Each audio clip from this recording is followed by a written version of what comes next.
there's always going to be a dip. There's always going to be a time when you're not motivated, and that's when discipline kicks in. But there's always going to be a particularly low point, I think, inevitably in anyone's training block. So what's your experience been with that, and how have you dealt with it? Have you got any hot tips for anyone listening?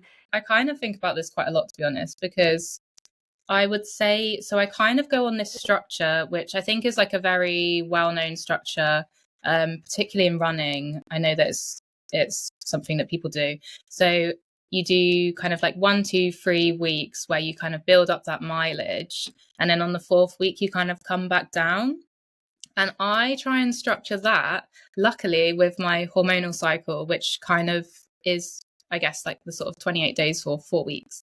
So on that 4th week where I'm on my period and I'm just feeling like really low energy and I haven't got any power on the bike, or I don't know, I'm like feeling cramps and everything's kind of not good.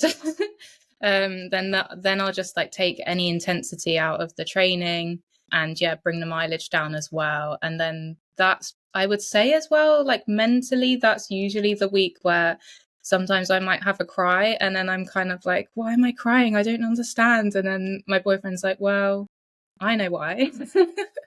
It's time of the month. I mean, I think generally, I think I'm kind of okay, but I always listen to my body. I think like the good thing about doing sport young and having my dad as my coach, he's so understanding, and so he's always just lived by the motto of listening to your body.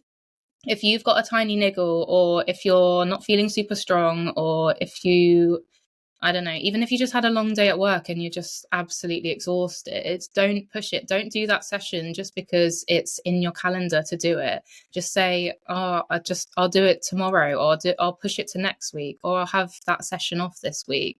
I don't know. I think when you're less motivated, just maybe, or even swap it for something that you really like doing. Obviously, you can't do it all the time. Like, you have got to get in your like really hard intensity sessions sometimes, but if you'd rather just go and do an easy swim and enjoy it, and then maybe like, I don't know, go see your friends after or go for a coffee, do that instead. Like there's not going to be any issue at all. The week later, I always say this, like, will I be thinking, oh my God, I didn't do that run interval session last week. What is everything going to go pear-shaped? And like, no way, no one's going to care. You're not going to care. Your body's going to care because it's going to be like, yes, you finally gave me some room to breathe. So yeah, in terms of motivation, I think just like fully listen to your body.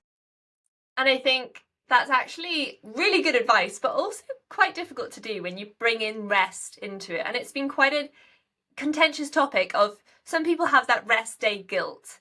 Have I earned it? Have I done enough? And I think that if you have a training plan and it's penciled in, then it is easy to say, I have my rest day because I've done my sessions.